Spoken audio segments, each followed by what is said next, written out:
जरा तारों से तारे मिला के तो दे, वो प्रभु बंधे हुए गिरते हुए चले आए, प्रभु बंधे हुए गिरते हुए चले आए।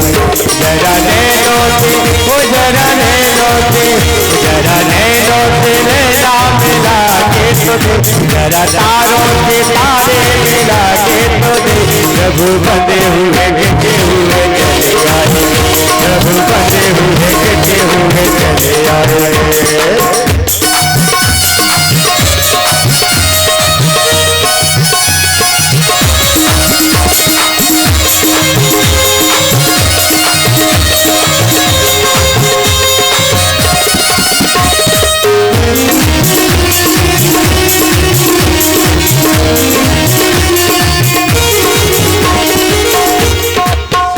पाया पत्थर से पाया अल्लाह ने पत्थर को प्रभु मानकर, आया अल्लाह ने पत्थर को प्रभु मानकर, पाया मीरा ने नित्य का अमर पानी कर, पाया मीरा ने नित्य का अमर पानी कर, पाया अल्लाह ने पत्थर को प्रभु मानकर, पाया अल्लाह ने पत्थर को प्रभु मानकर, पाया मीरा ने नित्य का अमर पानी कर। उन्हीं चरणों में, वो उन्हीं चरणों में, उन्हीं चरणों में मस्तक झुका के तो दे, उन्हीं चरणों में मस्तक झुका के तो दे, प्रभु बंधे हुए गिरते हुए चले आए, प्रभु बंधे हुए गिरते हुए चले आए।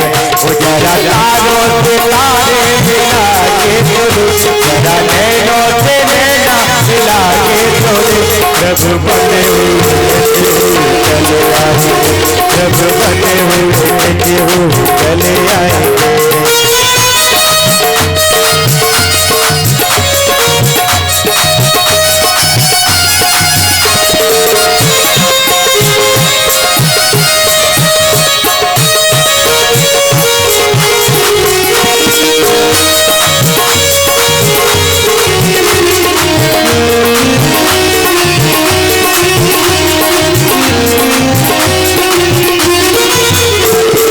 सबरी ने भक्ति को दृढ़ करके, आया सबरी ने भक्ति को दृढ़ करके, पाया देवक ने दो दो चरण रज से, पाया देवक ने दो दो चरण रज से, अपने प्रभु को तू, अपने प्रभु को तू, अपने प्रभु को तू दिल से बुला के तो दे, अपने प्रभु को तू दिल से बुला के तो दे, प्रभु बंधे हुए चले आए, प्रभु बंधे हुए चले आए। वो जरा तारों से तारे मिला के तो दे, जरा नैनों से नैना मिला के तो दे, जरा नैनों से नैना मिला के तो दे, प्रभु बंधे हुए चले आए, प्रभु बंधे हुए चले आए, वो प्रभु बंधे हुए चले आए, प्रभु बंधे हुए चले आए, वो प्रभु बंधे हुए चले आए, प्रभु बंधे हुए चले आए। बोलिए बांके बिहारी लाल की।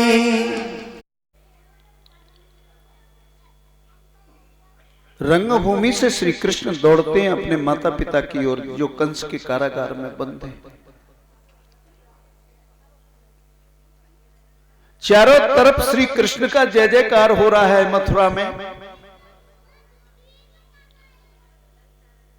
जब कन्हैया माता पिता की ओर बढ़े, कारागार की ओर बढ़े, तो पीछे से मथुरा के लोग पीछे से दौड़ रहे हैं श्री कृष्ण के। एक प्रतिहारी भागता हुआ गया, जो फाटक पर पहरेदार थे उन्होंने कहा जल्दी से फाटक खोल दो, फाटक खोल दो, कृष्ण आ रहे हैं और तुम यहां से भाग जाओ।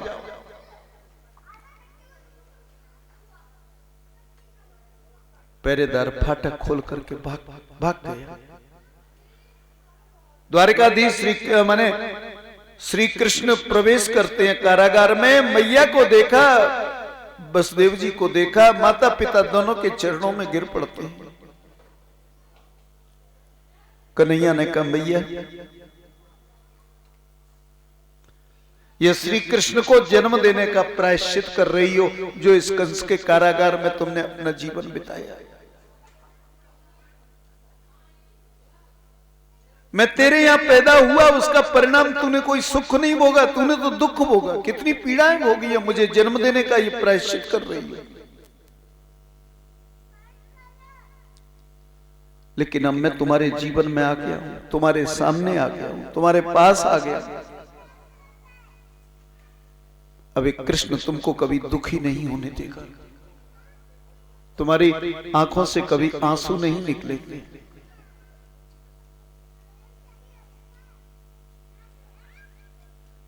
बड़े प्रेम पूर्वक मैया को समझाते हैं।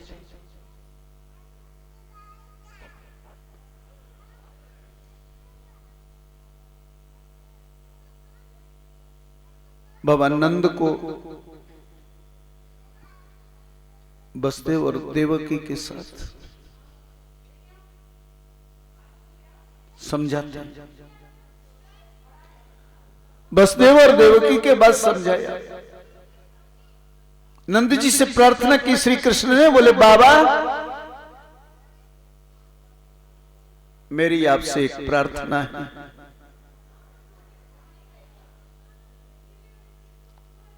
बोले बस यही कहना चाहते हो ना?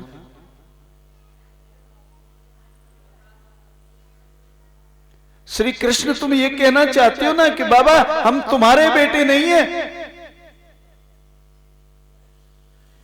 वसुदेव और देवकी का बेटा। कृष्ण ने कहा बाबा ये तो मैं भूल कर नहीं कह सकता, मैं वास्तविक बेटा तो तुम्हारा हूं, मैया जसोदा का हूं।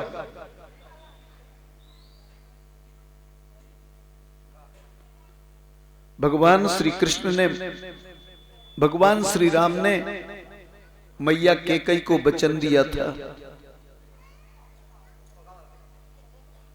तुझे तेरा बेटा 12 वर्ष तक मां नहीं कहेगा, इसलिए मैया मैं जब तेरा बेटा बनकर आऊंगा तब तुम्हें एक बार नहीं 2 बार मां कहूंगा। इसलिए श्री कृष्ण मैया यशोदा को पुकारते थे तो क्या कहते थे? मैया हो मैया, माने याद दिला रहे हैं कि मां तू याद कर लेना, तेरे बेटे ने मेरे कारण तुझे 12 वर्ष तक मां नहीं कहा था, इसलिए मैं तुम्हें एक बार नहीं 2 बार मां कह के बुला रहा हूं। बेटा तो मैं तुम्हारा हूं, मैया यशोदा का। मुझे जन्म देने के कारण इन माता पिता को बड़ा कष्ट सहना पड़ा। आपसे मेरी प्रार्थना, उसको बुखार है,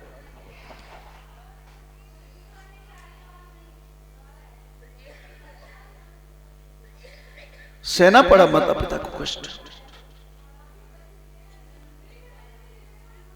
हम आवेंगे 2 भैया, हम दोनों भाई जरूर आएंगे।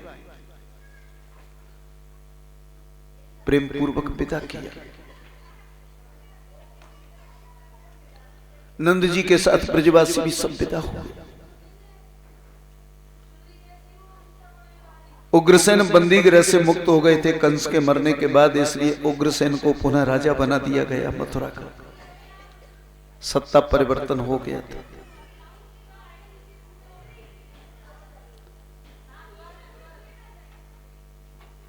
वसुदेव जी ने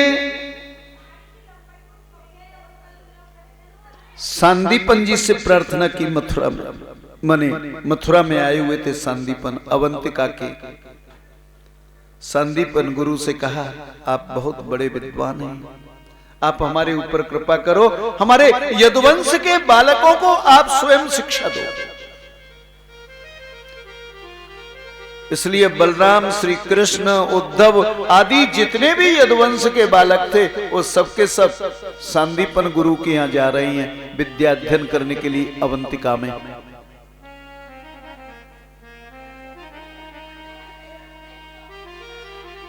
यहां इतिहास में एक बात और भी मिलती है।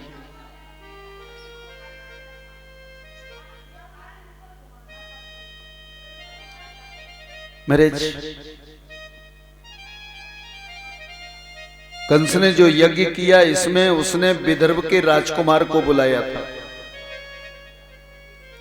विदर्भ के राजकुमार कुंडनपुर के महाराज भीष्मक के बेटा रुक्मी, और रुक्मी के साथ उनकी पत्नी थी, और रुक्मी के साथ उनकी बहन रुक्मिणी भी थी।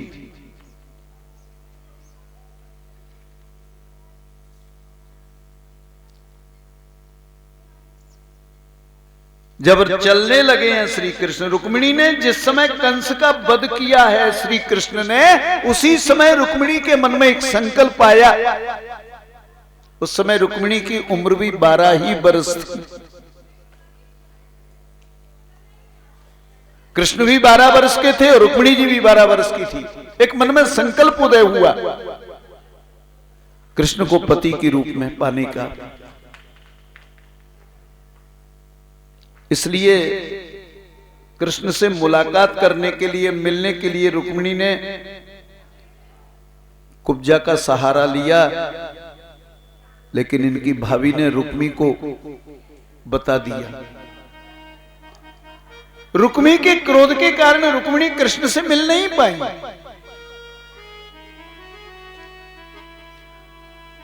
कृष्ण जा रहे हैं अवंतिका।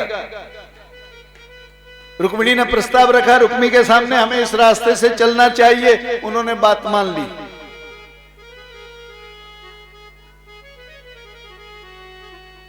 जिस रास्ते से श्री कृष्ण अवंतिका को जा रहे हैं उसी रास्ते से इनका रथ भी चल रहा है रुक्मिणी का। लेकिन रुक्मी को पता चला तो बीच में से ही रास्ता काट दिया और विदर्भ के लिए चल दिए। अवंतिका नहीं गए। रास्ते में 2 महीने 4 दिन का समय कृष्ण को मथुरा से और अवंतिका उज्जैन पहुंचने में लगा था। 2 महीने 4 दिन। इन 64 रात्रियों में श्री कृष्ण ने सांदीपन गुरु से 64 विद्याएं पढ़ ली। गुरुग्रह पढ़न गयो रघुराई, अल्पकाल सब विद्या पाई। थोड़े समय में सभी विद्या मिल गई।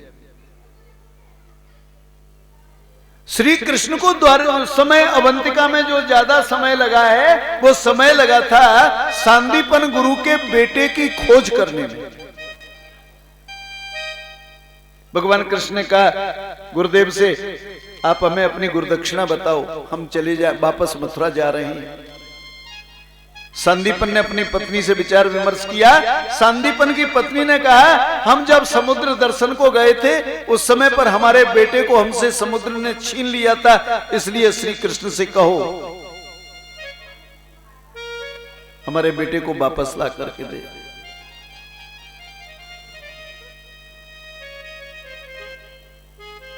भगवान कृष्ण से सांदीपन ने कहा, भगवान कृष्ण ने मान लिया, मैं आपके बेटे को लाकर दूंगा। इसलिए श्री कृष्ण ने अपने यहाँ यमराज को बुलाया। यमराज ने इनकार कर दिया। समुद्र को बुलाया। समुद्र ने कहा, मेरे पास गुरुपुत्र नहीं है, लेकिन मुझ में एक शंखासुर नाम का दैत्य रहता है। भगवान ने शंखासुर पर चढ़ाई की है। शंखासुर का बहुत बड़ा कारोबार था, साधारण नहीं था शंखासुर। वो जितने भी समुद्र के रत्न मिलते थे, इन रत्नों को किनारे पर लाता था, यहां पर रत्न देता था, यहां से जल के साथ साथ अन्न ले जाता था। उसके कई जहाज चलते थे समुद्र में। उसका एक कारोबार और था। समुद्र के किनारे से उधर से अच्छे अच्छे बालकों को लेकर के अपने जहाज में पकड़ कर ले आता था और बिठाता था, जहाज में बिठा करके ले जाता था। समुद्र में सागर नाम का एक टापू है, वहां राज्य है स्त्रियों का, पुरुषों का नहीं। धरती पर ऐसे कई राज्य हैं, देश हैं, जहां पुरुषों का साम्राज्य नहीं चलता, अधिकार नहीं चलता, स्त्रियों का ही चलता है। अभी भी है। सागर नाम के टापू पर 2 बहनों का राज्य था, दोनों ही राजा थे।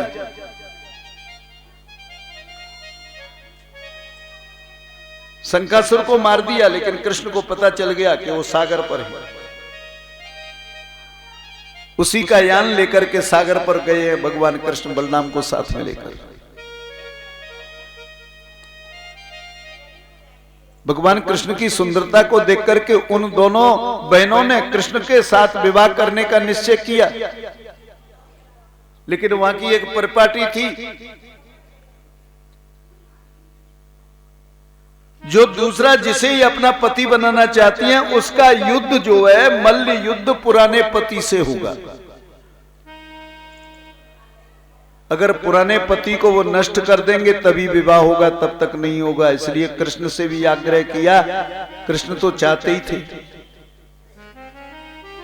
पुनर्दत्त के साथ कृष्ण का युद्ध हुआ। युद्ध करते समय बड़े इशारे से कह दिया, ध्यान रखना, बोले मैं तुमको लेने आया हूं।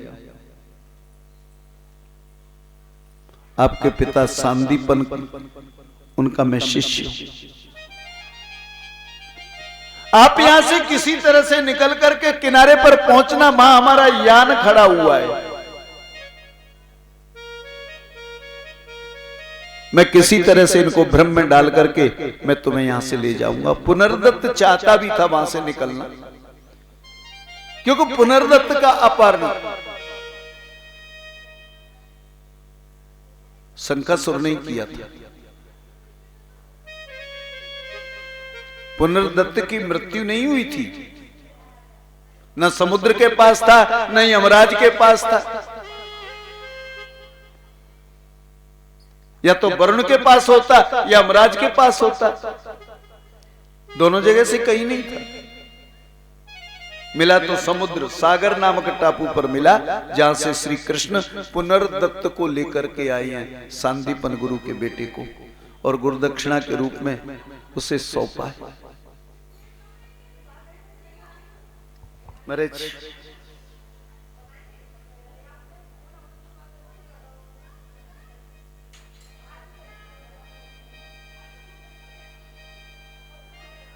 गुरु की दक्षिणा देकर वापस लौटे, मथुरा में आए। 12 वर्ष बीत गए। आज अकेले में बैठ करके कृष्ण को ब्रज की याद आ रही है, और ब्रज की याद करते हुए श्री कृष्ण की आंखों से आंसू बहते हुए जब उद्धव जी ने देखे, बोले कन्हैया, बड़ी जल्दी से आंसू पहुंचे। बोले हाँ भैया। बोले तुम रो रहे हो? कन्हैया ने कहा नहीं, मैं रो नहीं रहा हूं।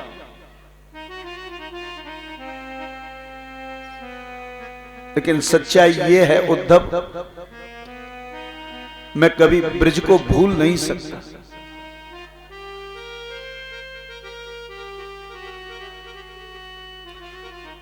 श्रीमद् भागवत 10वां स्कंद अध्याय 46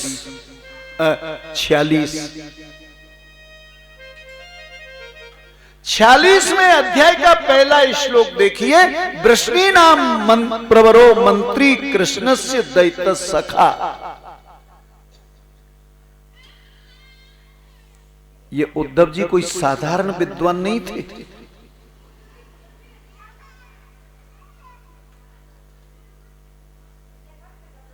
उद्धव की बुद्धि बृहस्पति के समान थी। शिष्यो बृहस्पति साक्षात उद्धवो बुद्धि सत्तमा। उद्धव उसको कहते हैं जिसकी उत्कृष्ट बुद्धि हो। बड़े विद्वान थे उद्धव।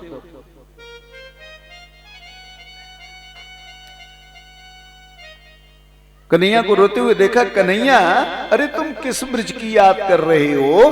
12 वर्ष तुम्हें ब्रज छोड़े हुए हो गया। अब 12 वर्ष में तो एक युग बदल जाता है। कोई भी तुमको याद नहीं रख रहा, सब अपना अपना काम कर रहे हैं। कन्हैया ने कहा मैं ब्रज को भूल नहीं सकता। तुम बड़े विद्वान हो, उन ब्रजवासियों को जाकर के शिक्षा दे, उन्हें समझाना। मैया से कहना, मैया हम जरूर दोनों भाई तुमसे मिलने आएंगे। हम आवेंगे दो भैया, मैया जने अकुलाई। हम दोनों भाई आएंगे। उद्धव जी बड़े विद्वान, साधारण विद्वान नहीं थे महाराज, इनको तो बड़ा अहम था। बोले किसका? अपने ज्ञान का। इसलिए वो ब्रह्म को निर्गुण निराकार मानते थे, सगुण साकार नहीं मानते थे।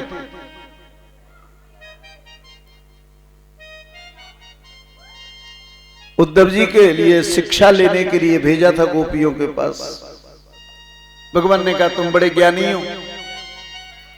एक दिन कहा श्री कृष्ण ने ऊधो से कि तुम वृंदावन जरा जाना, वहां की गोपियों को कुछ ज्ञान चर्चा सिखलाना।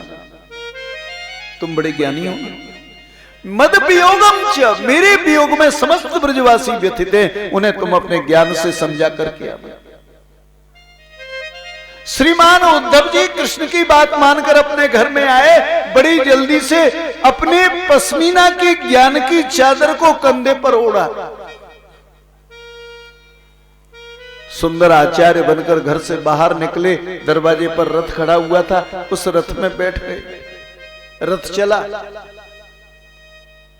जैसे ही मथुरा से वृंदावन की भूमि में प्रवेश किया, जो परिवर्तन उद्धव ने देखा अचंभे में पड़ गए।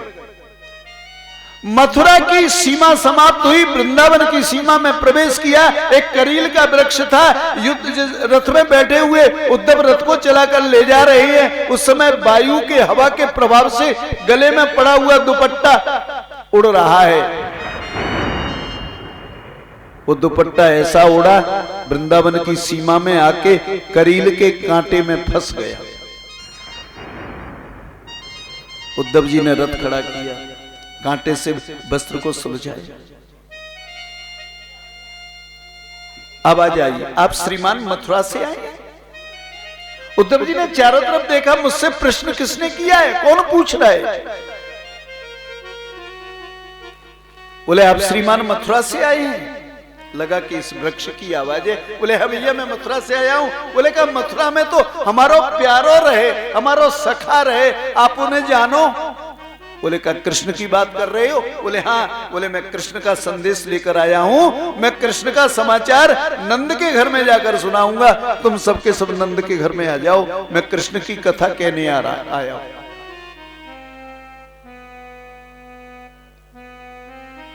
अब तो मुझे छोड़ दो।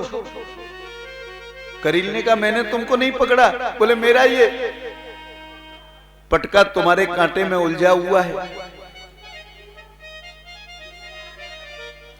बोले मैंने नहीं रोका, चले जाओ रथ लेकर। बोले रथ आगे बढ़ाऊंगा, मेरा पटका फट जाएगा तो फिर वृंदावन क्यों जा रहे हो?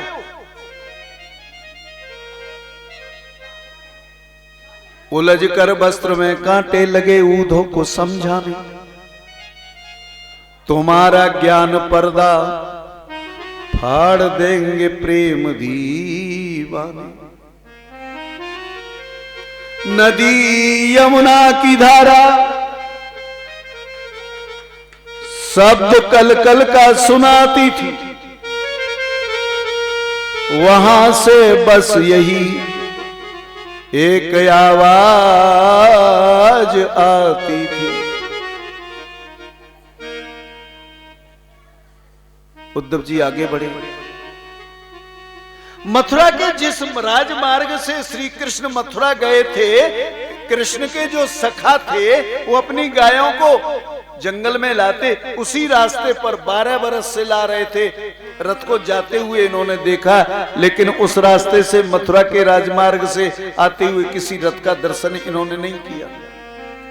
नित्य बैठ करके वो गोपाल कृष्ण की बात करते थे, कृष्ण की चर्चा करते थे, कृष्ण की लीलाओं का स्मरण करते थे। कृष्ण की गाय घास कम खाती थी और मथुरा के रास्ते की तरफ अपना मुख उठा करके आंखों से देखती रहती थी। हर ब्रजवासी की यही स्थिति। उद्धव जी को गायों ने रथ को रोक लिया। गोप आए, उनको समझाया। बोले मैं मथुरा से आया हूं, कृष्ण का संदेश लेकर आया हूं, तुम सब नंद के घर में आ जाओ। और रथ जैसे ही आगे बढ़ा, गांव की चौपाल पर पहुंचा। वहां बड़े बूढ़े बुजुर्ग सब बैठे थे वृंदावन की चौपाल पर। ऐसा रथ देखा, दिव्य भव्य पुरुष को बैठे हुए देखा, सबके सब खड़े हो गए। उद्धव जी ने रथ खड़ा किया, प्रश्न किया यहां नंद का घर कौन सा है। एक ब्रजवासी ने पूछ लिया, आप श्रीमान कहां से पधारे हैं। बोले क्या मैं मथुरा से आया हूं। अरे वाह, बड़ो अच्छो भाग्य मारो। अरे मथुरा में तो हमारे नंद को लाला रहे। आप तो जानो नंद के लाला को। बड़ा कठोर निकला। ऐसा कठोर कोई दूसरा जीवन में देखने में नहीं आया। आज जा रहा हूं, कल रहूंगा, परसों वापस आऊंगा, और परसों के बरसों बिता दिए। उद्धव जी ने पूछा नंद का घर। एक ब्रजवासी ने कहा ये जल की धारा के किनारे किनारे चली जाओ, जिस घर में ये जल की धारा पूरी हो जाए समझ लेना वही नंद का घर है। उद्धव, ये बहने वाली जो जल की धारा है ये किसी के घर का गंदा पानी नहीं है। ये वो प्रेमासुर गंगा है, ये वो प्रेमासुर गंगा है जो निष्ठुर श्री कृष्ण की याद में मैया यशोदा की आंखों से अनवरत बहती ही रहती है।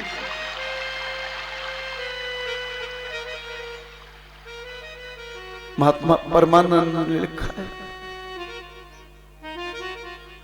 रे बिरज के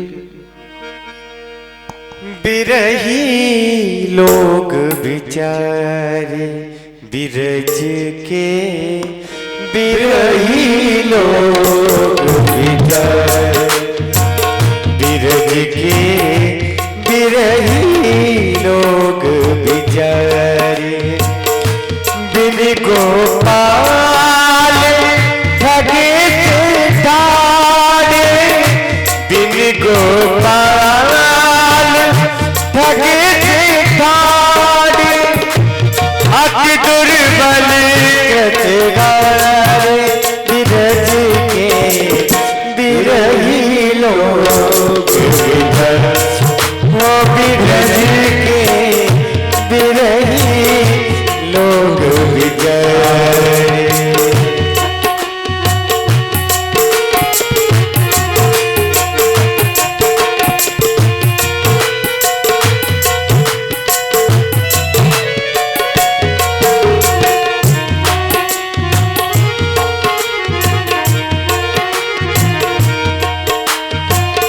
मात जसोदा पंथ निहारत, मात यशोदा पंथ निहारत, निरखत सांझ सकारे।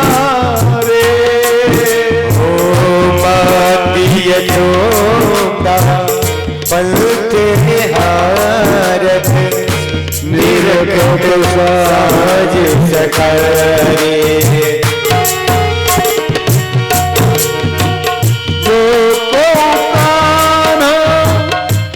कान कही बोलत, जो कान कही बोलत, जो कान कहा बोलत, आंसुअन बहत पधारे, बिरज के बिरही लोग बिचारे, बिरज के बिरही लोग बिचारे, बिरज के बिरही लोग बिचारे, बिरही लोग बिचारे। उद्धव जी ने जो प्रेम देखा ब्रजवासियों का, अपना रथ आगे बढ़ाया, मैया जसोदा के दरवाजे पर जाकर रथ खड़ा हुआ। कोई बालक ने कहा अरे मैया तेरे घर के दरवाजे पर बहुत बड़ा रथ खड़ा है, उसमें से बड़ा सुंदर स्वरूपवान व्यक्ति उतर कर आ रहा है। मैया समझ गई जरूर कन्हैया आए गए हो, लाला आए गए हो। ये बालक है, ये कृष्ण को पहचानता नहीं है। बड़ी जल्दी से उठी, आंखों की नजर मैया की कमजोर हो गई।